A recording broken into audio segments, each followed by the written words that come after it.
Hello everyone, one shot video में आपका स्वागत है। आज हम क्लास 10th मैथ प्रश्नावली 1.2 करने वाले हैं। सब देखेंगे। पहली सवाल देखेंगे।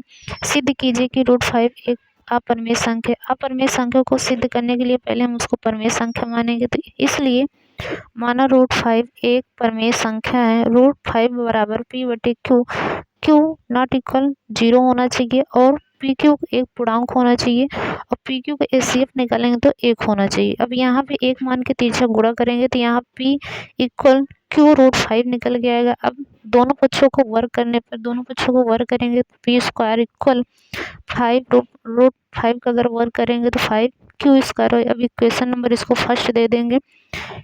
यहाँ पे देखेंगे बच्चों, 5 जो है P² जो है 5 से विभाजित हो रहा है, अर्थात चूंकि P² 5 से विभाजित हो रहा है इसलिए P भी 5 से विभाजित होगा। क्योंकि यहाँ पे हम देखेंगे 25/5 अगर 5 से विभाजित हो रहा है तो यहाँ से अगर इस 25 को हम 5² भी लिख सकते हैं, 5 का वर्ग भी है, तो यहाँ 5 का स्क्वायर भी 5 से विभाजित हो रहा है इसलिए P भी 5 से विभाज्य होगा। अब यहाँ पे मान लेते हैं, माना P बराबर 5R मान लेंगे, तो यहाँ पे फिर से हम पुनः करेंगे दोनों पक्षों को वर्ग करने पर। यहाँ पे करेंगे वर्ग, P² हो जाएगा और 5×5 25 हो जाएगा और R का R² हो जाएगा। चूँकि P² इक्वल 5, यहाँ पे हम P² इक्वल 5Q² रखने पर समीकरण 1 से अर्थात रख सकते हैं। तो यहाँ पे P के स्थान पे हम क्या रखेंगे, 5Q² यहाँ पे रखेंगे इक्वल यहाँ 25 R² है ही।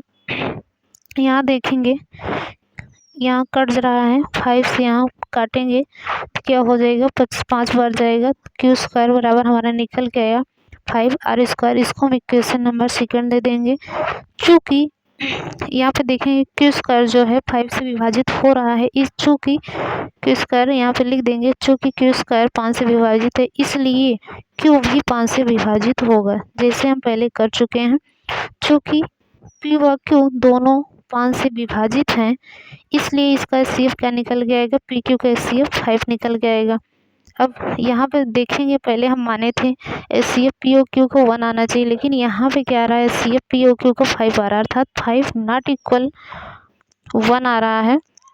अतः हमारी अवधारणा गलत है, इसलिए √5 एक अपरिमेय संख्या है। प्रश्नावली 1.2 का दूसरा क्वेश्चन देखें भी। यहाँ पे क्या कह रहा है, सिद्ध कीजिए कि 3 + 2 √5 एक अपरिमेय संख्या है।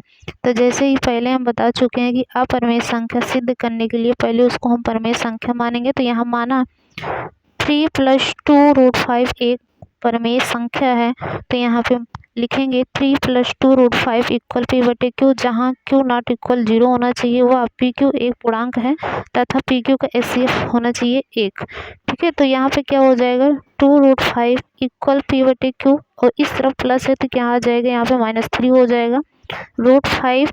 अब इसके यहाँ पे ये क्या हो जाएगा, 2 गुणे में है तो क्या आ जाएगा, यहाँ पे बटे में आ जाएगा। तो यहाँ इक्वेशन नंबर फर्स्ट हो गया।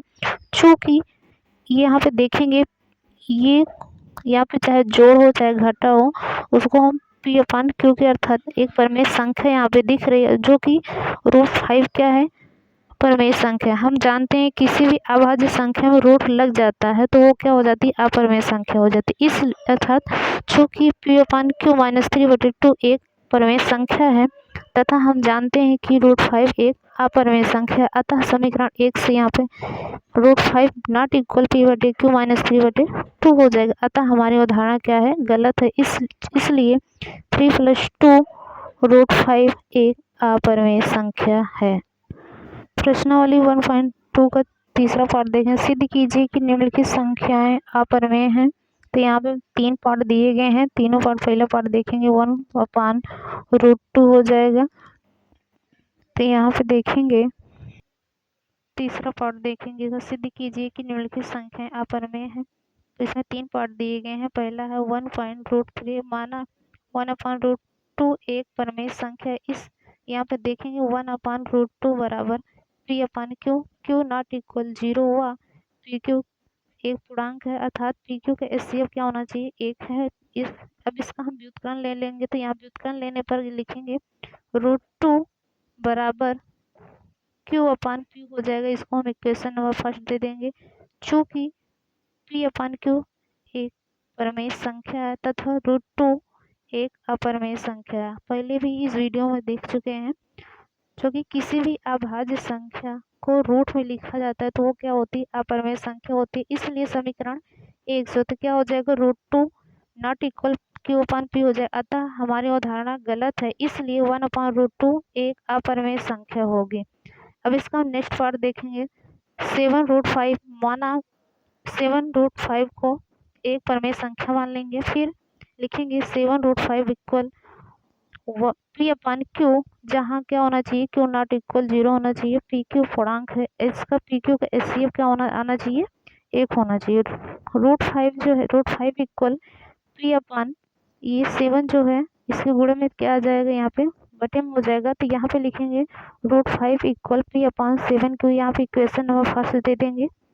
चूँकि कोई भी अभाज्य संख्या अगर रूट में लिखी है तो वो क्या होती है, अपरमेय संख्या ही होती है। चूँकि P अपान 7 Q एक परमेय संख्या है, √5 एक अपरमेय संख्या है। अतः समीकरण 1 से √5 not equal P upon 7 Q, अतः हमारी अवधारणा गलत है, इसलिए √5 एक अपरमेय संख्या है।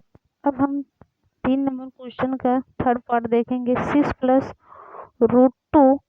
अब यहाँ पे हम मानेंगे, माना 6 प्लस √2 एक परमेय संख्या है। 6 प्लस √2 बराबर P अपान Q, जहाँ Q नॉट इक्वल बराबर 0 होना चाहिए। PQ का क्या, PQ एक पूर्णांक है और PQ का HCF क्या है, 1 है। यहाँ पे देखेंगे √2 जो है, √2 इक्वल P अपान Q। अब इस तरफ प्लस में तो इधर आ जाएगा तो -6 हो जाएगा। अब इसको इक्वेशन नंबर फर्स्ट दे देंगे।